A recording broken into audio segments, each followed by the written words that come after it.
Welcome to the Mindfulness Exercises podcast. May this be a source of inspiration and motivation in your mindfulness practice and teachings. To become a certified mindfulness meditation teacher, visit teach.mindfulnessexercises.com. Good morning, everybody. Oren is one of my favorite mindfulness teachers. I highly revere his practice. He's a practitioner, former Buddhist monastic. He teaches on mindful communication. Just a wonderful human being. I just took a 6-week mindful communication class with him and just find him to be a very genuine practitioner, walks the talk, and it's an honor to have you join us today, Oren. I'm excited about what you might share with us around mindful communication, mindful living. It's a pleasure to welcome you here. Thanks, John. Let's just start with a question. Why do we communicate? So as human beings, this is something fundamental for all of us, right? What's the purpose? Why do we communicate as human beings? What are some of the reasons we open our mouth or send a message to someone? To share our common experience, to share information, so sending information back and forth. Connection, right? We want to feel connected. It's one of our basic needs as human beings. To learn, not only do we share information, but we learn from one another. So we can summarize some of the reasons we communicate and say, sometimes we're communicating to get something done, like, would you please pass the salt? It's just a very clear, specific message that's about accomplishing a task. Other times we're communicating to meet other needs in our lives, connection, learning, and so forth. Whatever our purpose is with communication, whether it is purely logistical, kind of mechanical, get something done, or more relational, connect, learn, get to know each other, the medium of communication is understanding. It's the currency. Whatever we're trying to get done, it depends on our ability to understand one another. If we're not understanding each other, by definition, we're not communicating. So I like to define communication as a flow of understanding, right, between two or more individuals. Mindful communication is creating understanding through awareness. So it's bringing this added element of awareness and other components that I'll share, including intention, into that flow of understanding to enhance it. So everything that I share with you today, all of the work that I do online, in person, in my book, all of it is intended to create understanding. That's the primary aim. How do we build more understanding? And from that understanding, we're able to do whatever we need to work together, to figure out the best solution for any situation based on the understanding that we have and that we've created with one another. So I like to talk about communication as a high order skill. What does this mean? So we all know how to tie our shoes. All of us learned at some point, and today we do it automatically through muscle memory. Now, we all know how to tie our shoes. We don't all know how to play the Moonlight Sonata or a Bach concerto on the piano. Tying your shoes is a basic skill that relies on manual dexterity. Playing the piano is a high order skill. It takes that basic capacity of manual dexterity, refines it to a high degree, and adds in a few other very important capacities, like the ability to listen. And then you get this capacity to make music. Mindful communication, skillful communication is a high order skill. It takes very basic, simple capacities that we all have as human beings to hear, to form words. And it refines those to another level to really enhance the intelligence behind our capacity to communicate. So the question is, what conditions support dialogue? Right? If we all know how to speak and listen and communicate in some fashion, how do we make sure that the conversations we have are as effective as possible? That they're building the kinds of relationships that we want in our life. And just like you need certain conditions to make fire, you need dry wood, you need oxygen, you need some kind of ignition. You put those conditions together, you get fire. In the same way, there are certain conditions that lead to better conversations, deeper relationships. And we can study that. We can learn what those conditions are. And then based on those conditions, make efforts, take steps, train our mind, train our heart to support those conditions in our relationships and conversations more.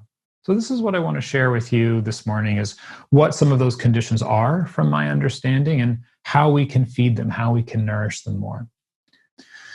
So this practice of nonviolent communication is one of the streams of training that I've spent a lot of time in. And I take that and I've integrated it with the tools and the wisdom of mindfulness practice to come up with 3 main trainings that help us create the conditions to have better conversations, more meaningful relationships in our life. So what are these 3 trainings? So mindful communication is a training in 3 different foundations. The first is about training ourselves in presence, learning to be here. The second is about our intention, where we're coming from. And the third is about our attention. What are we focusing on? What are we paying attention to? And how do we actually craft our words in a way that's going to convey what's actually in our heart? How do we listen in a way that really can get to the essence of what someone is saying, regardless of how they're saying it? So these are the trainings we can cultivate. So I want to talk about the first of these, training in presence. So to train in presence with communication is to learn how to lead with presence. So let's do some definitions first, and then we'll unpack this lead with presence. So mindfulness is being aware of what's happening in the present moment in a balanced and non-reactive way. It's not just that we know what's happening, but we have this particular relationship of steadiness, curiosity, non-judgment with what's happening moment to moment. Right? Doesn't mean we throw out all of our intelligence and judgment in life. It means in the moment we're aware of what's happening inside and cultivating a balanced relationship with things. So when I talk about training in presence, I'm talking about mindfulness. And as I hope you know, mindfulness is not a purely mental experience. It's an embodied experience. It's about being in your own skin, really being here in the moment, in our life, connected to our senses. So I like to use the word presence because to me, it carries that connotation of an embodied felt awareness. So presence, we could say, is an embodied awareness of our direct sensory, mental, and emotional experience. So what are some of the benefits of being more present in a conversation? Why would this be the first foundation? What does being present do for you when you're having a conversation, spending time with someone? Presence is a kind of deep listening. It helps us to really open up to what's happening with the other person or around us in the moment. So we're more available when we're present. We're able to stay grounded and to listen to what's actually being said, right? So this groundedness, presence, helps us be non-reactive.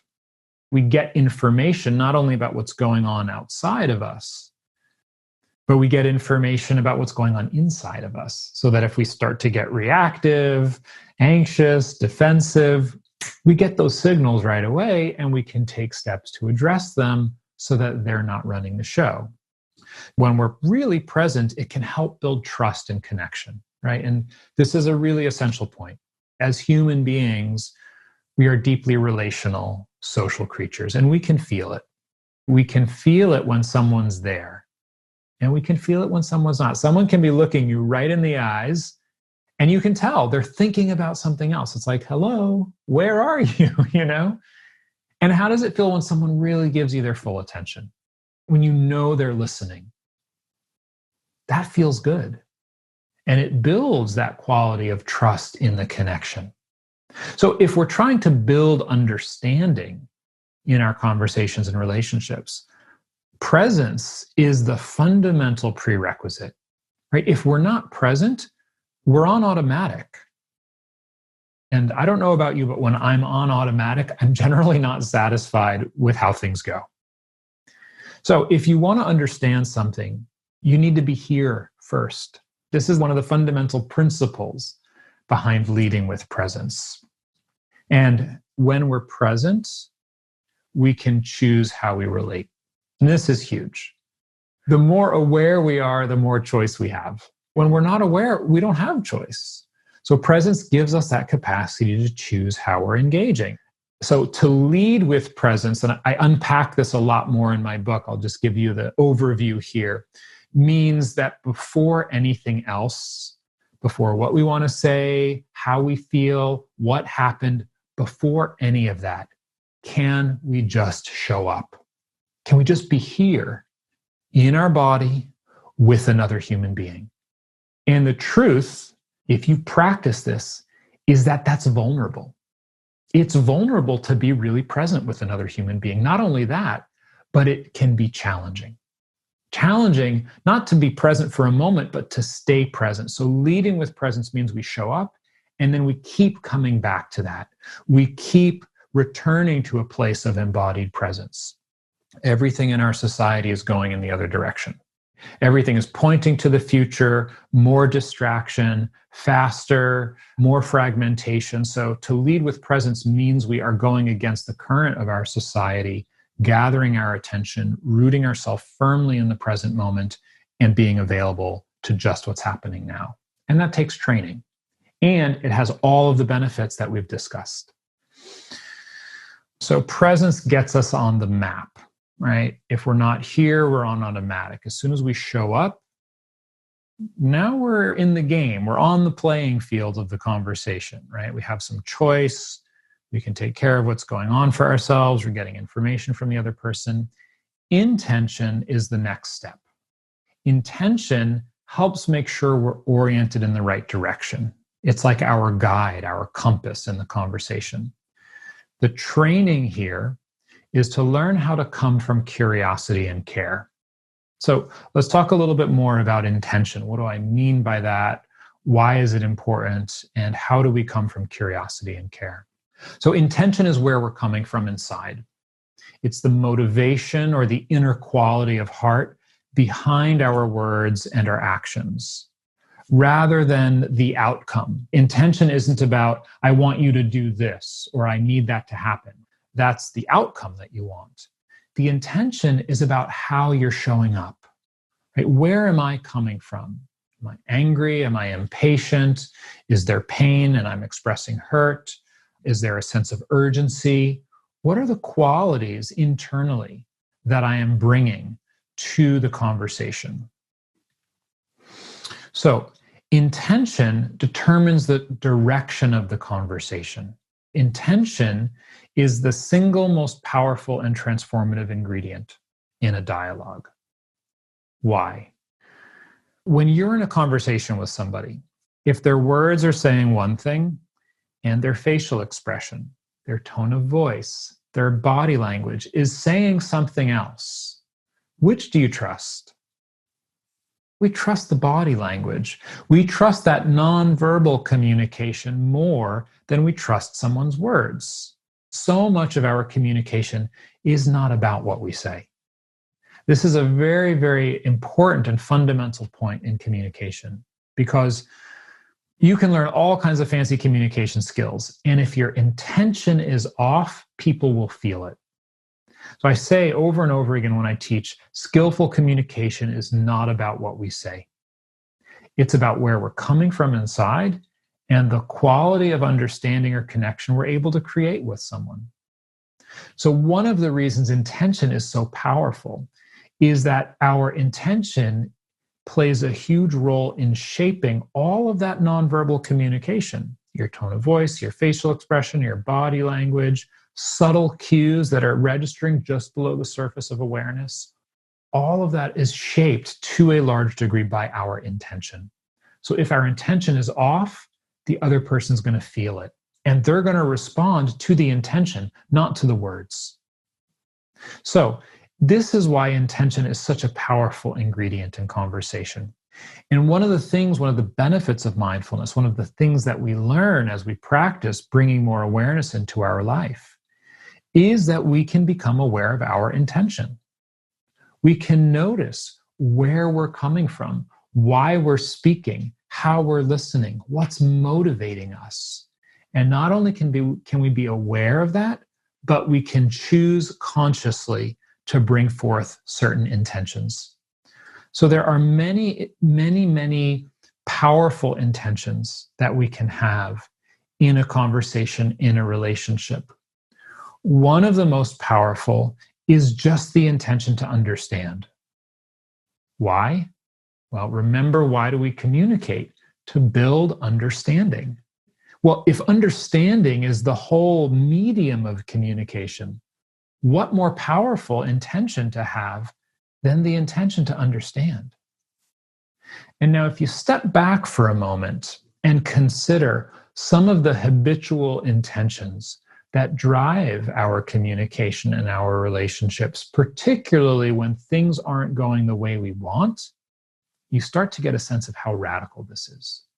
Just think about the last time you had an argument with someone, the last time someone did or said something that you didn't like. I'm willing to bet that being curious was not your first response. For many of us, what do? We blame the other person, we get defensive, we try to control the situation. These are the habits that we've picked up from our society, from our families, from our conditioning. We all carry a lot of conditioning, a lot of patterns around our communication. So, having an intention to come from curiosity and care, this is a radical shift. And just this much, like if you said, hey, it's almost noon, I gotta go. And the only thing you took away from this conversation and this training today was lead with presence, try to be more aware in a conversation. And how do I get curious? That would transform your relationships and conversations if you stuck with it and really implemented those two first steps. Lead with presence, come from curiosity and care. How do I get interested? How do I stay connected to what I care about in my heart, to my own values? So far we've looked at the first two foundations of mindful communication, how to lead with presence and how to come from curiosity and care.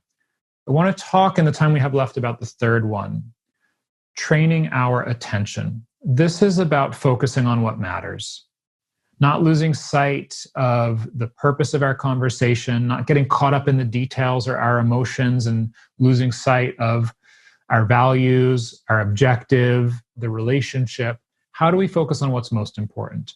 And particularly, we've looked at listening. How do we say what we mean? How do we actually speak our truth in a way that creates the conditions for understanding, deeper relationships, more collaboration?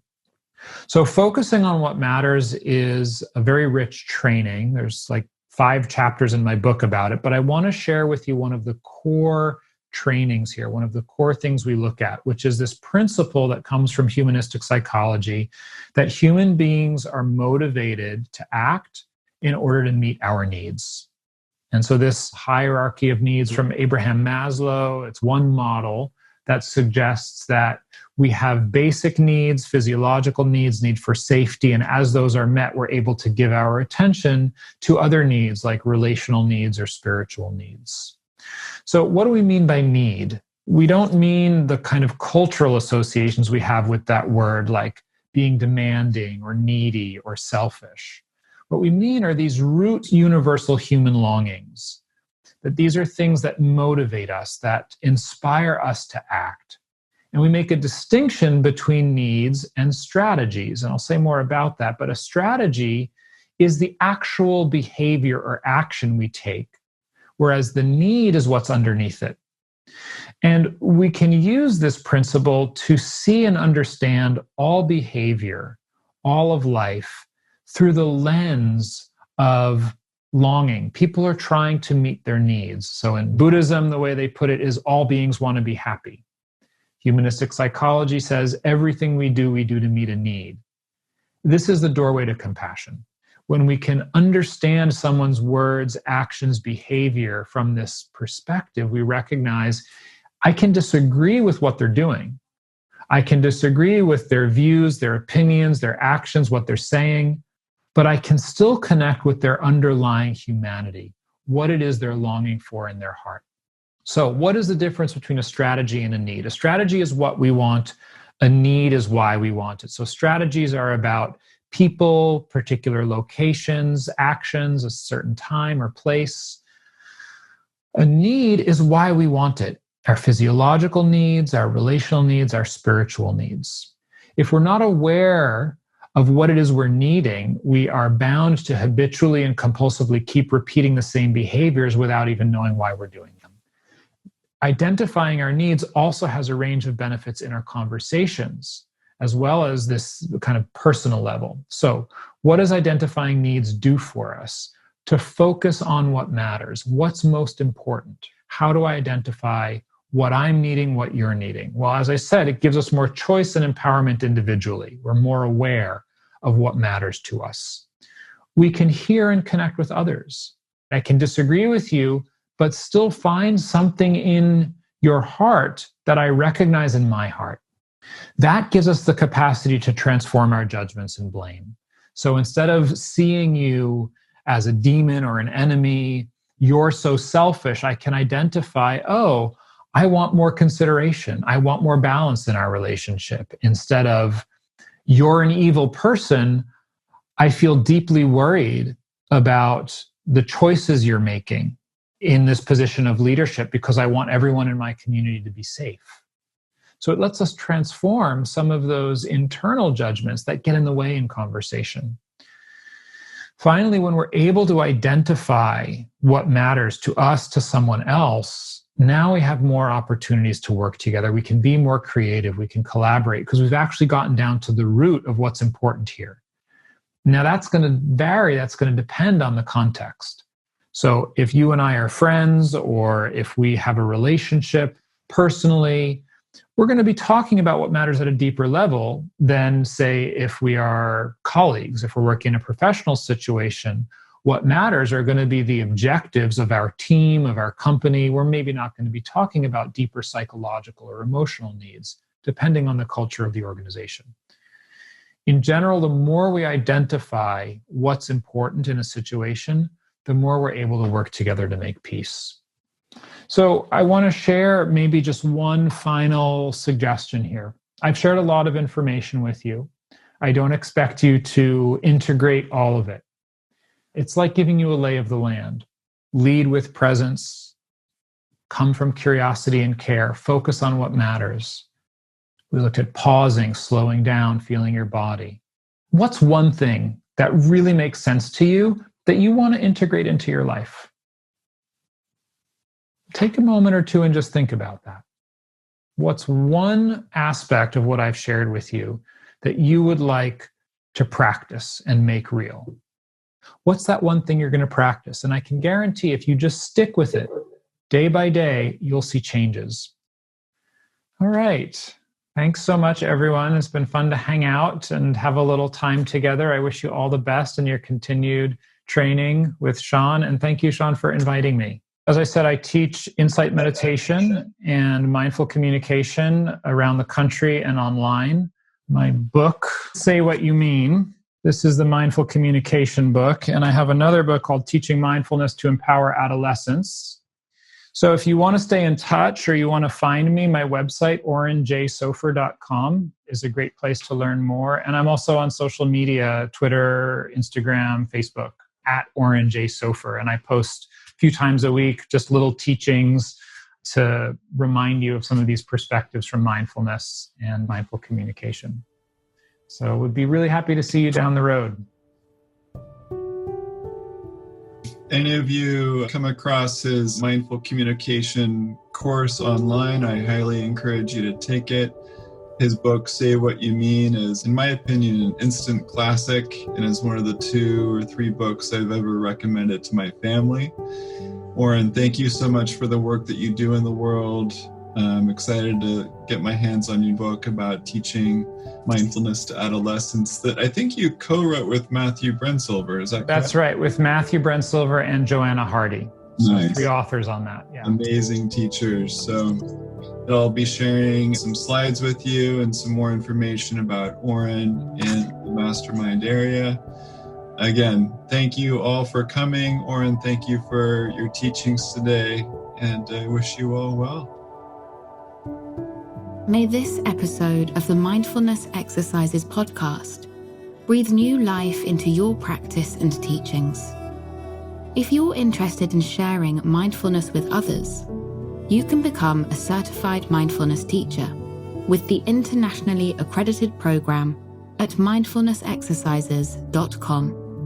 In this unique, self-paced program, you'll learn directly from Fargo and the world's most respected mindfulness and meditation instructors. Save 20% now when you use the code podcast at teach.mindfulnessexercises.com.